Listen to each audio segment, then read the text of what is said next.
Hi, welcome to City Logics. My name is Mohammad Israr और आज के लेक्चर में हम पढ़ने जा रहे हैं मज़ीद कुछ मॉडल्स सॉफ्टवेयर इंजीनियरिंग में जो कि यूज़ होते हैं, जैसे 8 लेयर मॉडल है, 5 लेयर मॉडल है, या हम 5 लेयर मॉडल को एक और नाम से भी पहचानते हैं। तो खैर ये सब चीज़ें हम देखते हैं। सबसे पहले हम देखते हैं सोर्स कोड री इंजीनियरिंग रेफरेंस मॉडल या 8 लेयर मॉडल। ये लेयर मॉडल क्या कर रहा होता है? ये आपको एक डिटेल अंडरस्टैंडिंग दे रहा होता है प्रोसेस, जो री इंजीनियरिंग का प्रोसेस है उसकी।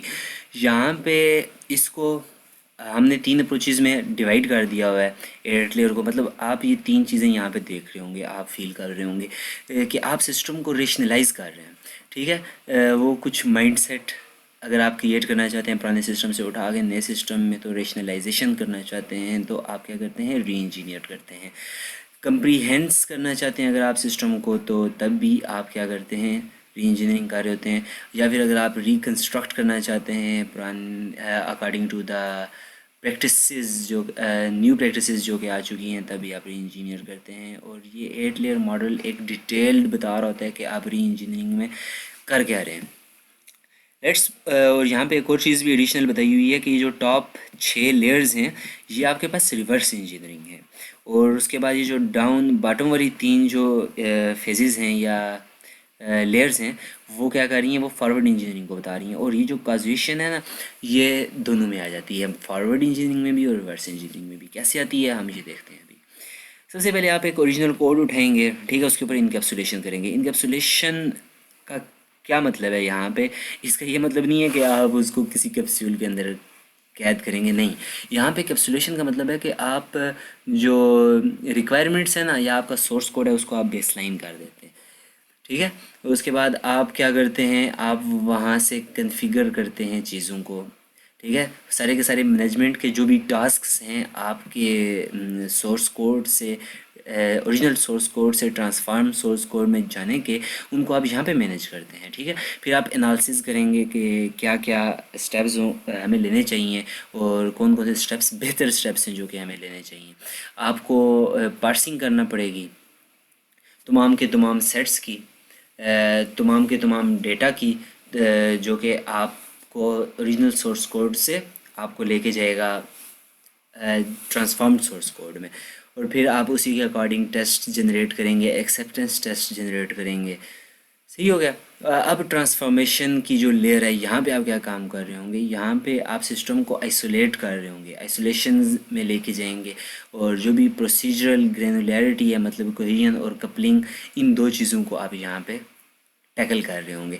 आप देखेंगे कौन कौन से मॉड्यूल किस किस पे डिपेंड कर रहे हैं, कौन कौन से मॉड्यूल किस किस पे डिपेंड नहीं कर रहे, और ये सारी चीज़ें आप यहाँ पे क्लियर कर रहे होंगे। आप मॉड्यूलर अप्रोच यहाँ पे इख्तियार करेंगे, पूरे के पूरे सिस्टम को मॉड्यूल्स में डिवाइड कर देंगे ट्रांसफॉर्मेशन में। फिर उसके बाद है नॉर्मलाइजेशन, जिसमें आप देखेंगे कि डेटा की रिडक्शन और डेटा रिप्रेजेंटेशन। यहाँ पे आप डेटा को देख रहे होंगे कि डेटा कैसे हमारे पास सिस्टम में आ रहा है, और कैसे हमारे सिस्टम में वो फ्लो कर रहा है, और फिर कैसे जो डेटा चेंज कर रहा है, मॉडिफाई हो रहा है। और डेटा को रिप्रेजेंट करेंगे यहाँ पे, उसकी आप ग्राफिकली रिप्रेजेंट करेंगे। ये सारी की सारी चीज़ें आप यहाँ पे कर रहे होंगे। फिर है इंटरप्रिटेशन। इंटरप्रिटेशन में आप क्या करते हैं, आप डेटा को समझते हैं और कंट्रोल स्ट्रक्चर को देखेंगे कि कैसे हमारे पास जो सिस्टम है वो फ्लो कर रहा है, उसका स्ट्रक्चर क्या है कंट्रोल होने का सिस्टम का। ये आप इंटरप्रिटेशन में देखते हैं। एब्स्ट्रक्शन में आप क्या करेंगे, एब्स्ट्रक्शन में आप आइडेंटिफाई करेंगे, चीज़ों को पहचानेंगे जो ऑब्जेक्ट की हायरार्कीज़ हैं, कौन कौन से ऑब्जेक्ट जो हैं आपस में एक दूसरे पे डिपेंडेंट हैं, किस तरह से डिपेंडेंट हैं, क्या एक ऑब्जेक्ट जो है दूसरे ऑब्जेक्ट से डिमांड कर रहा है, और ये सारी चीज़ें आप एब्स्ट्रक्शन में देख रहे होंगे। ठीक है, एब्स्ट्रक्शन लेयर में। फिर उसके बाद है काजुएशन। काजुएशन को मैंने बोला था कि आप रिवर्स इंजीनियरिंग में भी देख रहे करेंगे और फॉरवर्ड इंजीनियरिंग में भी। रिवर्स इंजीनियरिंग में आप इसका क्या काम करेंगे कि आप स्पेसिफाई करेंगे एक्शंस एंड कंस्ट्रेंट्स। आप देखेंगे कौन कौन से एक्शंस जो लिए गए होंगे और कौन कौन से कंस्ट्रेंट्स की बेस पे जो डिज़ाइंस वगैरह लिए गए होंगे, ये सब आप काजुएशन में, रिवर्स इंजीनियरिंग में देख रहे होंगे। और काजुएशन में आप फॉरवर्ड इंजीनियरिंग में आप क्या कर रहे होंगे, आप मॉडिफाई करेंगे उन एक्शंस को और उन कंस्ट्रेंट्स को जो कि प्रीवियस सिस्टम में लिए गए थे। सही हो गया। फिर है रीजनरेशन, यहाँ पे आप कोड न्यू सिस्टम को जनरेट करेंगे, उसके डिज़ाइन को उसको कोड करेंगे और फिर उसके टेस्ट केसेस वगैरह बनाएंगे और उसको टेस्ट वगैरह करेंगे। और फिर सर्टिफिकेशंस में आप क्या करेंगे, आप चेक करेंगे अपने सिस्टम की अपने सिस्टम को क्या वो ऑपरेट कर रहा है according to the new specifications जो कि आपने कैजुएशंस में और रीजनरेशन में जनरेट किए हैं उसके अकॉर्डिंग। और अगर वो करेक्टली परफॉर्म कर रहा है, स्पेसिफाई कर रहा है यूज़र की रिक्वायरमेंट के अकॉर्डिंग, तो आप कह देंगे कि हमारे पास एक नया सिस्टम बन गया। सही है। यहाँ पे इन सब के लिए कुछ मेट्रिकेशंस हैं जिनके थ्रू आप इनको मेजर कर सकते हैं। हर एक लेयर को आप बेहतरीन तरीके से टैकल कर सकते हैं। और यही नहीं बल्कि इसके साथ साथ हर एक में ये काम हो रहा होता है। आप हर लेयर को यहाँ पे क्या करेंगे, मेजर कर रहे होंगे। फिर उसके बाद डॉक्यूमेंटेशन भी through out the all layers आप कर रहे होंगे। हर लेयर से डॉक्यूमेंटेशन का वास्ता पड़ेगा ही पड़ेगा। जो काम करेंगे डॉक्यूमेंट करेंगे उसको, और सारे के साथ जो जो काम करते रहेंगे उसको रिपोजिटरी डेटाबेस में भी डालते रहेंगे। ये हमारे पास 8 लेयर मॉडल ये बातें बोलता है, या इसमें ये काम किए जाते हैं। फिर उसके बाद है हमारे पास फेज़ री इंजीनियरिंग मॉडल या 5 फेज़ मॉडल भी जिसको बोला जाता है। इसमें क्या काम हो रहा होता है, इसमें 5 फेजेज़ में हमने पूरे री इंजीनियरिंग मॉडल को लिख ली है। कि सबसे पहले अगर आपके पास कोई एग्जिस्टिंग डॉक्यूमेंटेशन पड़ी हुई है वो लें, और जो भी एग्जिस्टिंग टेस्ट प्लान्स हैं, एग्जिस्टिंग सोर्स कोड है, एग्जिस्टिंग डेटाबेस स्टैंडर्ड्स या प्रोसीजर्स हैं, वो सारे के सारे आप लें और ये दो हमारे इस मॉड्यूल में इनपुट करें, हमारे इस मॉडल में इनपुट करें। तो यहाँ पे ये दोनों सबसे पहले क्या आएंगे, एनालिसिस और प्लानिंग के फेज़ में आएंगे। और एनालिसिस और प्लानिंग के फेज़ में आप क्या काम कर रहे होते हैं, आप यहाँ पे टेक्निकल इश्यूज़ को डील कर रहे होंगे। जैसे कि आप कोशिश करेंगे कि आप अपने सिस्टम की जो स्टेट है ना उसको बचाएं, उसको महफूज करें काफ़ी हद तक। और फिर need for the system to be reengineer, आप देखेंगे क्या ज़रूरत है इस सिस्टम को री इंजीनियर करने की, क्या ज़रूरत है, ये सारी चीज़ें यहाँ पे आप क्लियर करेंगे। और फिर उसके बाद स्पेसिफाई फॉर न्यू सिस्टम, आप जो भी स्पेसिफिकेशंस वगैरह हैं वो सारी की सारी आप देखेंगे नए सिस्टम से हमारी क्या डिमांड है पुराने सिस्टम की बनिस्बत। और उसके बाद आप यहाँ पे इकोनॉमिक इश्यूज़ को भी एड्रेस कर रहे होंगे यहाँ प्लानिंग एनालिसिस और प्लानिंग के फेज़ में। देन हम यहाँ से अपने सोर्स कोड और प्रोजेक्ट प्लान को लेके मूव करेंगे, ये हमारे पास इनपुट का काम करेंगे। रेनोवेशन में आप क्या करेंगे, आप मॉडिफाई करेंगे अपने टारगेटेड सिस्टम को, आप बेहतर करेंगे। सही है। आप पुराने सिस्टम को मॉडिफाई करेंगे न्यू सिस्टम में। और यहाँ पे दो मेजर एस्पेक्ट्स आप कंसिडर करेंगे। पहला, आप सिस्टम को रिप्रेजेंट कर रहे होंगे यहाँ पे, और दूसरा एक्सटर्नल डेटा को भी आप यहाँ पे रिप्रेजेंट कर रहे होंगे। जो भी इनपुट्स आ रही होंगी उनके अकॉर्डिंग आपका सिस्टम जो है वो बेहतर तरीके से परफॉर्म करना चाहिए। सही है, जो कि आपने यहाँ पे सारी की सारी चीज़ें डिफ़ाइन की होंगी। तो रेनोवेशन में आप सिस्टम को बना रहे हैं, एक्चुअल में यहाँ पे चीज़ें इन्वेंट कर रहे हैं आप न्यू सिस्टम। और फिर उससे जो भी चेंजेस रिकॉर्ड हुई हैं उनको यहाँ पे डॉक्यूमेंटेशन में सेंड कर रहे हैं। और पुराने वाले फेज से भी आप प्रोजेक्ट इन्फॉर्मेशन जो भी थी उसको डॉक्यूमेंट कर रहे हैं। ठीक है, पुराने डॉक्यूमेंट को, जो डॉक्यूमेंट था उसको डी डॉक्यूमेंट कर रहे हैं, थोड़ी सी मॉडिफिकेशंस वगैरह कर रहे हैं। और फिर यहाँ से एनालिसिस और प्लानिंग के फेज़ से जो इनिशियल टेस्ट प्लान्स थे वो हमारे पास, और यहाँ से सोर्स कोड हमारे टारगेटेड सिस्टम में आया। और टारगेटेड सिस्टम टेस्टिंग में आपने क्या करना है, आपने सिर्फ और सिर्फ जो फॉल्ट्स हैं ना वो डिटेक्ट करने हैं। हर किस्म के फॉल्ट्स हो सकते हैं और मुख्तलिफ़ किस्म की टेस्टिंग अप्रोचेज़ जैसे unit testing, integration testing, system testing हो सकती है, वाइट बॉक्स टेस्टिंग हो सकती है, ब्लैक बॉक्स टेस्टिंग। मुख्तलिफ़ टेक्निक्स हैं जिनको यूज़ करके आप यहाँ पे अपने सिस्टम को टेस्ट करेंगे। और फिर यहाँ से आपके पास टेस्ट प्लान्स वगैरह भी आउटपुट बनेंगे। ठीक है, यहाँ पे एक डॉक्यूमेंटेशन भी आउटपुट बनेगी। लेकिन अभी डॉक्यूमेंटेशन को आउटपुट करने के लिए कुछ और फेज़ भी है, वो हम देखते हैं, जो कि एक्सेप्टेंस एंड सिस्टम ट्रांजिशन है। इसके लिए हमारे पास इनपुट आएगी एनालिसिस और प्लानिंग फेज से, एक्सेप्टेंस के टेस्ट केसेस वगैरह भी आएंगे इनिशियल में। यहाँ से सोर्स कोड यहाँ से हमारे पास आ जाएगा। सही है इसमें। और यहाँ पे हम क्या कर रहे होंगे, एक्सेप्टेंस में यहाँ पे हम देख रहे होंगे कि क्या जिस तरह यूज़र ने हमसे डिमांड की थी या जो चेंज रिक्वेस्ट आई थी उसके अकॉर्डिंग हमारा सिस्टम बन चुका है या नहीं बन चुका।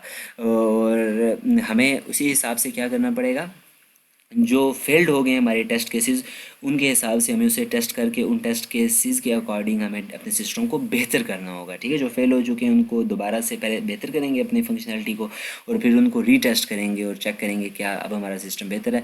और जो इम्पॉर्टेंट मॉड्यूल्स हैं उनको तो हर हाल में बेहतर होना ही पड़ेगा, उन्हें हर हाल में बेहतर करना ही पड़ेगा। जब तक वो बेहतर नहीं होते हमें यहाँ पे ये काम बार बार टेस्टिंग वाला एक्सेप्टेंस टेस्टिंग वाला करना पड़ेगा।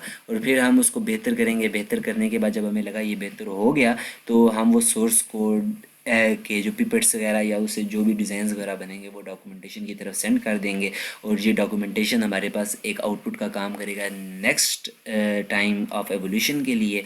और ये जो एक्सेप्टेंस एंड सिस्टम टेस्टिंग है, यहाँ से हमारे पास टारगेटेड सिस्टम का सोर्स कोड जो है वो भी हमारे पास एज अ आउटपुट आ जाएगा जब और हमारे नेक्स्ट फेज़ ऑफ एवोल्यूशन के लिए। सही हो गया। इसके बाद हमारे पास दो स्ट्रेटजीज़ आ जाती हैं सिस्टम को रिप्लेस करने की, या पुराने सिस्टम को नए सिस्टम से रिप्लेस करने की। एक तरीकाकार तो ये हो सकता है कि आपके पास सोर्स कोड अवेलेबल है, सही है, सोर्स कोड अवेलेबल है और उससे आप रिवर्स इंजीनियरिंग करते हैं। रिवर्स इंजीनियरिंग करके वही तमाम का तमाम काम करते हैं, एब्स्ट्रक्शन की तरफ जाते हैं और फिर वहाँ से फॉरवर्ड इंजीनियरिंग करके आप अपने टारगेटेड सिस्टम पे आ जाते हैं। और दूसरा ये है, आपके पास एग्जिस्टिंग सिस्टम तो पड़ा हुआ है, ठीक है, लेकिन उसका कोड वगैरह शायद नहीं है, ठीक है, डिटेल्ड कोड नहीं है, आपको कंप्लीट कोड नहीं मिल पाया। तो आप क्या करेंगे, आप उस सिस्टम को कंपाइल करेंगे। कंपाइल करने के बाद आपको वहाँ से लेस एब्स्ट्रक्शन में कुछ डिटेल्स मिलेंगी। कंपाइलर आपको डीकम्पाइल करके कुछ डेटा दे देगा, वहाँ से डीकम्पाइलेशन होगी, वहाँ से आपको कुछ आइडिया मिल जाएगा कि ये सिस्टम जो है कैसे काम कर रहा है, इसकी डिपेंडेंसीज़ कितने मॉड्यूल पे है, किस किस्म के मॉड्यूल्स हैं, ये सारी के सारी चीज़ें आपको मिल जाएंगी। और यहाँ से भी आप क्या कर सकते हैं, अपना टारगेटेड सिस्टम बना सकते हैं। सही है। तो ये दो हमारे पास स्ट्रेटजीज़ हम यूज़ कर सकते हैं। एक स्ट्रेटजी जो है हमारे पास उसके लिए है कि हमारे पास कोड है और हम उसको प्रॉपर री इंजीनियरिंग के मेथड से लेके जाना चाहते हैं। दूसरा मेथड था, हमारे पास कोड नहीं है, हम उसको कंपाइलर की मदद से सॉल्व कर रहे हैं। और तीसरा एक और मेथड ये हो सकता है कि आपके पास कोड है, आपने डायरेक्ट उसी में चेंजेस की और आपने टारगेटेड सिस्टम बना लिया, आपने रिवर्स इंजीनियरिंग को ध्यान में ही नहीं रखा। तो ये स्ट्रेटजी भी है, यहाँ पे यूज़ की जा सकती है। उसके बाद अब हमारे रिवर्स इंजीनियरिंग के करने का ऑब्जेक्टिव क्या होता है। यहाँ पे ये तो देखो ना, 3 दिन हम तरीक़ों से काम कर पा रहे हैं, तो हम रिवर्स इंजीनियरिंग को क्यों इसमें प्रेफर कर रहे हैं। सम टाइम हमें ये 2 तरीके भी यूज़ करना पड़ जाते हैं, वो एक्सेप्शनल केसेस हैं, लेकिन हम रिवर्स इंजीनियरिंग को ही क्यों प्रेफर कर रहे होते हैं, क्योंकि यहाँ पे हमारा मकसद क्या होता है कि हम डॉक्यूमेंटेशन को कंप्लीट करें, हमें डॉक्यूमेंटेशन मिले, ताकि जब हम नेक्स्ट टाइम ऑर्गेनाइजेशन में हम उस सिस्टम को एवोल्यूशन की तरफ लेके जाएं तो हमें मुश्किलात ना पेश आएँ, हमें वापस रिवर्स इंजीनियरिंग ना करना पड़े। हमारे पास पूरे का पूरा डेटा पड़ा हो, हमें उसे पढ़ें, देखें, समझें डॉक्यूमेंट को और फिर हम फॉरवर्ड इंजीनियरिंग ही करा करें। सही है। पूरी की पूरी रिवर्स इंजीनियरिंग में मतलब हमें रिवर्स इंजीनियरिंग के काफ़ी ज़्यादा हमारे पास स्टेप्स कम हो जाएंगे ना वहाँ पे, अगर हमारे पास प्रॉपर डॉक्यूमेंटेशन होगी। एक लो लेवल डॉक्यूमेंटेशन होती है और एक हाई लेवल डॉक्यूमेंटेशन होती है। दोनों की दोनों डॉक्यूमेंटेशन बहुत ज़्यादा ज़रूरी होती है। हाई लेवल डॉक्यूमेंटेशन तो आपको एक एब्स्ट्रैक्ट व्यू दे देगी, जैसे SRS डॉक्यूमेंट है, पता चल जाएगा सिस्टम क्या कर रहा है, कैसे कर रहा है, वगैरह वगैरह वगैरह, हल्का फुल्का बताएगी कैसे कर रहा है। लेकिन जो टेक्निकल डॉक्यूमेंटेशन है ना, ये कंप्लीट आपको डिटेल दे रही होती है, आपका सिस्टम कैसे कर रहा है काम।